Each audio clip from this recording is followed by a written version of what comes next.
Hey guys, Welsknight here, and welcome back to another episode of Create Above and Beyond. Hope you guys are having an awesome day. I'm having a fantastic day. I spent some time between episodes killing rabbits down here in the desert, and managed to get 2 rabbits' feet. Rabbits' feet. Feet of rabbits. Which means we can now upgrade our sword and our pickaxe to a higher level of the luck / looting. It's luckier. We're gonna need 2 name tags, and we also need some rose gold. Now, I do have a little bit of it because I made some and I was playing around with it, but the way that you do this is you take some gold and some... Actually, it's not iron, it's copper. You take some gold and some copper, and we're going to put 7 ingots of each into our Tinker's smeltery here. And we'll let those start smelting up. The other nice thing about rose gold, in addition to being used for this this ability, this, luckier looting and fortune, essentially, is that it also makes a very good tool part because it gives you an extra upgrade slot. If we look at rose gold right here, you can see it gives you the enhanced ability, and that means you essentially get an extra upgrade slot, which is pretty sweet. So once the stuff is melted, you take a seared ingot tank and you pour the stuff into the tank. And I am sure there's a way to automate this, but I didn't find it necessary. So then we have a bucket of molten gold. We can put that here into this basin. And then we got to clear out the tank. So we're just going to pour it into this casting table right here and then just break the table to get rid of the extra. And then we do the same thing with the copper, like so. Fill that up. And there we go. It does the thing. Once again, then we... I need an ingot cast. Just grab one from here. Do a little of that. And there we go. So, that... You are in the worst possible spot, my friend. I need to put a thing there. Maybe he'll move in a minute. But then once you have the stuff in the basin, you just mix for a while, and it does take a really long time to mix, but once it's all done mixing, you are left with 1 bucket of rose gold, which you can then put back into the tank and use to make rose gold ingots, which you can then melt down in your smeltery controller to make tool parts, or we can use them for our fortune upgrade, and it will give you 6 ingots worth. And I did already have a little bit of rose gold in here, so we should end up with 15 of these rose gold ingots total once it's all done. There we go. Or 13. I can't math. It's fine. Anyway, so now that we've got that done, we click on this, we put our thing that we want to upgrade in here. We're going to need a diamond, a rabbit's foot, and the rose gold ingots, and you can see this now gives us luckiest, which is looting 3, and then our pickaxe will give it luckiest, which is fortune 3. So that's pretty sweet. Now, next step, you still just don't want to leave there, huh? Next step is we're going to need a tool handle, maybe 2, actually. Maybe we'll do 2 of those, and then we also need the binding here. So we'll put the binding and the handle, and we want to melt down those rose gold ingots that I literally just had. Oh, they're still in here. Okay. I was like, what happened?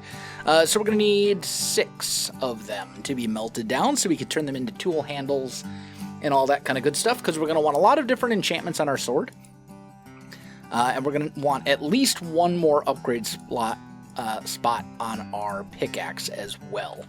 So we'll just go 1, 2, and take those, and then we'll get one more tool handle as well. And that should be good. So now, if we go in here, we should be able to put that in, and you can see it's got 2 upgrades, whereas before it only had 1.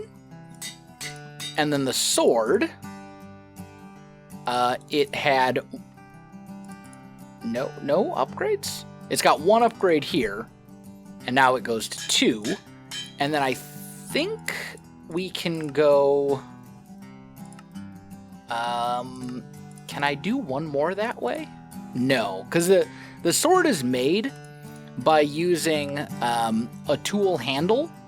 There's 2 tool handles and then a blade, but it looks like you can only do this once. You can't get 2 upgrade slots by using 2 rose gold handles. Okay, well, that's fine. I guess we'll just use it on you instead, which really tanks your durability. Like, real bad. Maybe I'll just... You know what? I think I'm actually just going to melt this back down and turn it back into ingots. I think that's probably the smarter thing to do. And we'll just save this for later for tools that we might actually want to use it on. Shouldn't be a big deal. There we go. And beautiful. Okay, so we now have a Fortune 3 pick and a Looting 3 sword. Not too shabby. Now, you may have noticed that up until this point, I've done quite a bit of manual crank turning with the hand crank here, and you know what? I'm tired of it, so I think it's time we automate the production of rotational force from Create. And the easiest way to do that right now for us is probably to make a water wheel. These are not super hard to make. We just need a couple of things. So, let's just make some buttons. Let's make some more buttons. 12 should be good. And then we'll make some of these. We're going to make a total of 3 water wheels, I think. Or maybe we'll do 6. You know what? It was an accident that I did that, but who knows? Maybe that's actually better. And then let's just go here. And we'll do 3.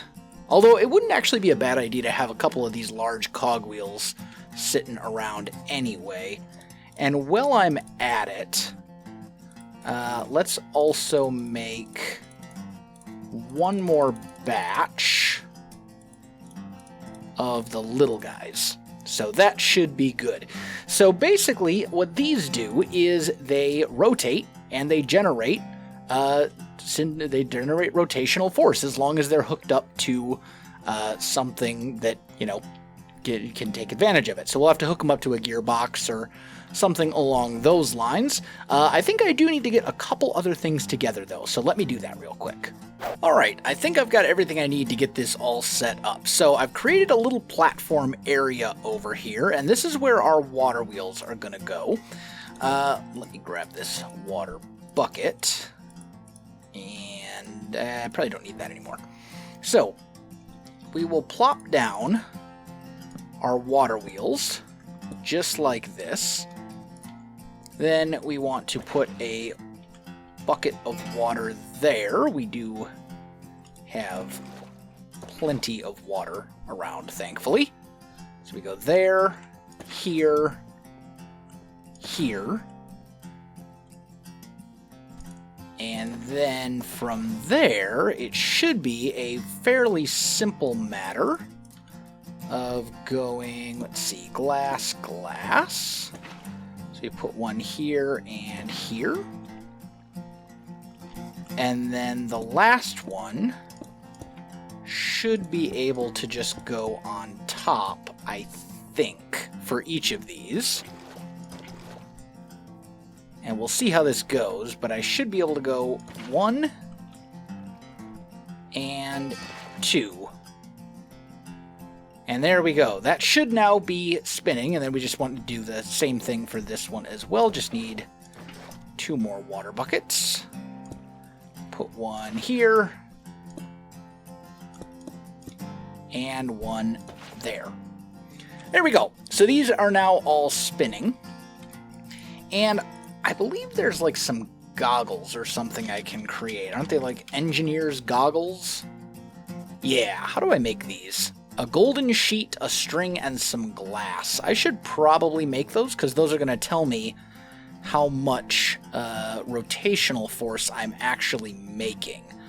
So let's just grab the press out of here. And I'm going to need my rotational crank one more time, so that we can put down the press. That's the mixer. They look very similar, to be fair. Mechanical press, put this here, and then just give me a single gold ingot. No? You're not going to do the thing? All right, what if I do that? There we go. All right, and then it was just glass and a piece of string. Okay, easy enough. So let's make these. There we go. And we'll put those on. So now when I look at something, I can see the stress and the rotation and stuff being created. So if we look at these water wheels over here, you can see we are generating 160 stress units, which is, I'm going to call it rotational force, because that's really what it is. Then, what we can do, I believe, I'm not sure what these are supposed to generate as a maximum. Does it say? If I look here, stress capacity 16 rotations per minute. Okay, so the goggles don't tell me the number of rotations per minute, but that's fine. But then what we can do is take some of these encased chain drives so that these are all rotating together, and then I believe... Nope, they are not actually rotating faster. Okay, so I was hoping to get all three of them to rotate a bit quicker by basically putting three things rotating onto this one drive, but that did not work. So that's fine. There's other ways around it. For now, I guess we'll just have three separate little bits here. So the most important thing, I think, is probably the fan. Do I have enough space in my inventory for all the stuff for the fan? I think I do. And I just threw down a clutch over there, which will be relevant in just a moment. Let's grab our lava. And then we'll just grab this stuff here. Like so. Okay. So, now if we pop over here, I think we're going to need... Where's the fan? Right here. I need to check first and see which way it's actually blowing. Okay, you can see how it's sucking stuff in, so we need to change that. So the way we do so is we throw down a gearbox, and now, instead of sucking stuff in, it's blowing stuff out, which is far more desirable for us. And then what we'll do is just go... I'm out of cobble. Okay, 1 second. Let's just make a tiny bit more. I think it's this one. Put that here. And then we'll put down 2 pressure plates and put our lava right here. So now this thing is blowing lava, and any items we put here will be smelted. The problem is, if I stand here, you can see it makes you take damage, which is not good. Like, we don't want to be taking damage. So, what we can do, because I put down a clutch right here, we can grab a lever and put that on top, and then you can see that turns off the fan. So basically, it makes this whole thing respond to a redstone signal. So I can throw the stuff down I want here, and then turn the thing on to actually activate it. So that's basically the fan taken care of. We don't need to worry about that anymore. And then we'll probably want to set up the mixer and the mechanical press, I think, to these water wheels over here as well. Well, I thought about it a little bit. I did go ahead and set up the mechanical press, but I decided to actually set up the mill over here instead, because I think it would be more valuable to have that thing going so that I can get redstone far more easily, because I'm very lacking in the redstone department, and you get this by milling cinnabar or by crushing cinnabar, but we're a long way off from being able to get crushers and do ore doubling and all that kind of good stuff. So this will go for a while, and then once it's done, you can right-click to get your stuff back. So let's toss that in, and we'll just let that go for a little while. Also, I wanted to show you something. I don't know if this works or not, but I saw it in someone's video. I forget exactly who. Okay, so we're getting 10 rotations per minute off of these water wheels. So I think what we actually need is down here. I think we actually might need a block.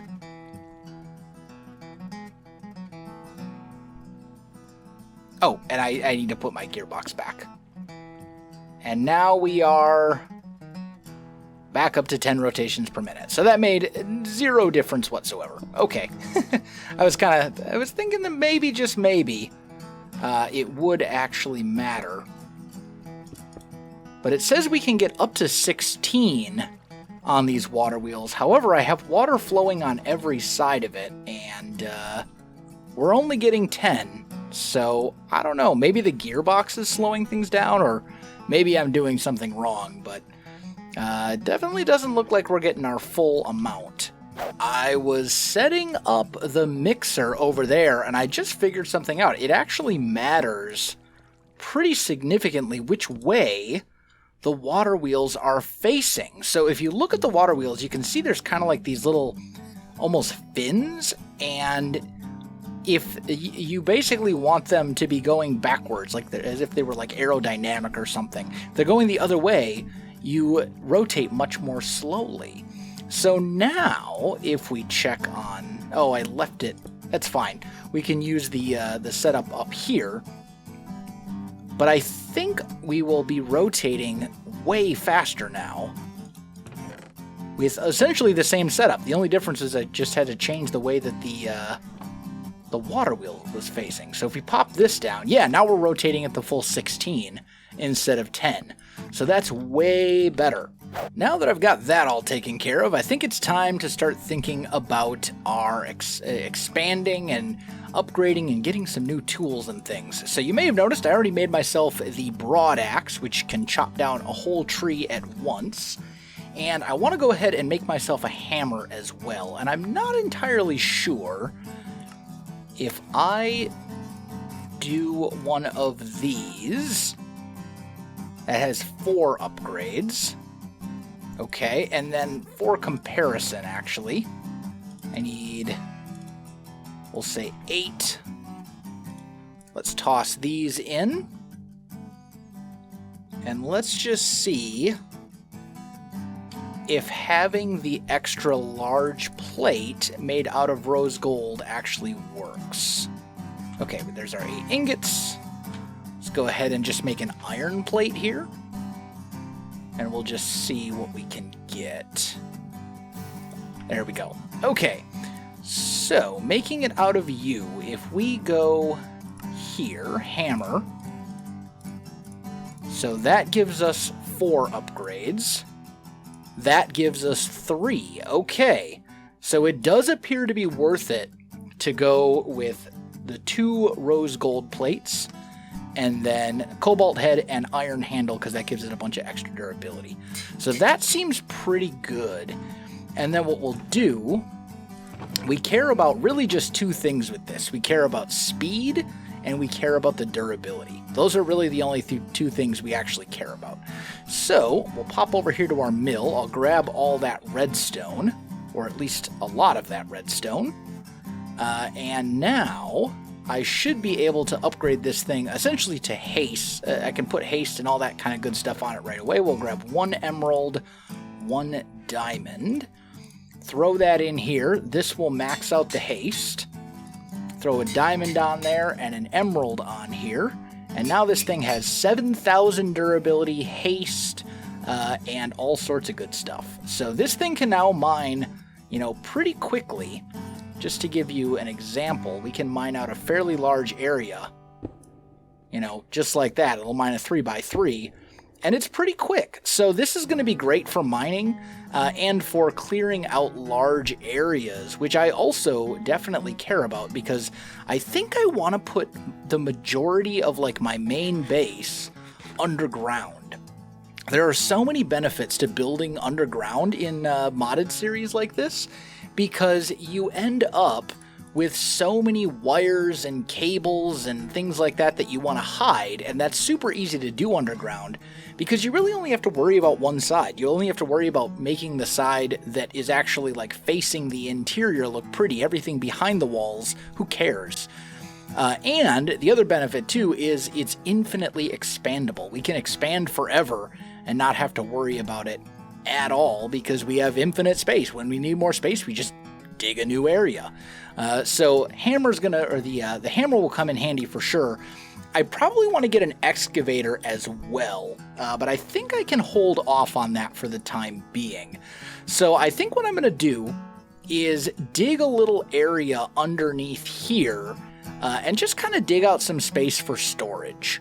You know what? I think I'm going to save that for a later episode, and I don't know that our proper main base is going to end up being over here anyway, so I just decided to set up a little storage area over here. I did make a couple of storage drawers. If you've never seen these before, basically they can hold a whole bunch of one item, or depending on the type of drawer, slightly more. Like this one has 2 drawers, so it can hold a whole bunch of 2 different items. And this one can hold a whole bunch of 4 different items, and so on and so forth. And you can just right click and hold, and dump a bunch of stuff. So this drawer, I put a couple of upgrades in it, so this thing can hold over 1,000 stacks of cobblestone. And this one has no upgrades, so it can hold 32 stacks of netherite. Or not netherite, of netherrack, I should say, which is, more than I have right now anyway. And then I just cleared out the stuff over here. I left all the stuff relevant to tinkers up here. And I've got a mixer set up over here, but, for the most part, everything's going pretty good. We do need to get food figured out pretty soon. I'm starting to run out. I've only got 9 loaves of bread left, and I don't know, I suppose I got a couple of hay bales, and we have a little bit of raw meat, but definitely a bit lacking in the food department right now. So that's probably what we'll tackle next episode. But for now, I'm out of time for this one. My friends, if you enjoyed the video, you know what to do. Links in the description below, so check that out as well. Otherwise, my friends, thanks for watching, and I'll see you in the next one.